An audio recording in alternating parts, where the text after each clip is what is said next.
ټاکنو کمیسیون کړکېچونه او ناندرۍ راولاړې کړي دي.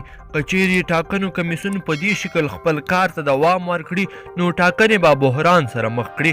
د ټاکنو کمیسیون غلط مدیریت فساد ته لمن وهي.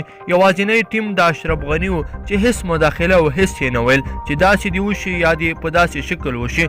نو بالاخره د اشرف غني زړه یې هم تنګ کړ او ډیر قوي اخطار یې د ټاکنو کمیسیون ته ورکړ. ملګرو راځئ چې ویډیو ګورو چې اشرف غني څه ویلي دي. دا ویډیو را سره تر پایه پورې وګورئ. درنو لیدونکو السلام علیکم. د ولسمشر غني په مشرۍ دولت ساز ټیم وایي انتخاباتي کمیسیونونه دې له کوم ځنډ پرته ابتدایي نتایج اعلان کړي.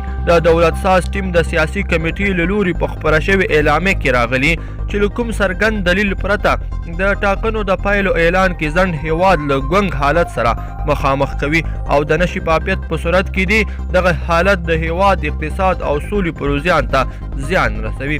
دولت ساز ټیم له نورو انتخاباتي ټیمونو هم غوښتنه کړې ده چې له شواهدو او دلایلو پرته له غیر مسؤلانه څرګندونو دې ډډه وکړي او د ټاکنو په پروسه کې د شفافیت د تضمین په هدف له ټاکنیزو کمیسیونونو سره مرسته وکړي. دا په داسې حال کې ده چې د عبدالله په مشرۍ ثبات او همپالنې او دو نورو انتخاباتي ټیمونو د رایو د بیا شمیرنې بهیر سره خپل پریکون اعلان کړی او خپل ناظرین یې له ټاکنو کمیسیون څخه ورغوښتي دي چې تېره ورځ عبدالله وویل چې د ټاکنو روان د رایو شمیر دی باید ودرول شي چې له دې سره ټاکنو کمیسیون خپل بهیر پیل کړ او د عبدالله په کیسه کې نه سول. ګرانو کتونکو او مینوالو په دې هیله چې ویډیو مو خوښه شوې وي.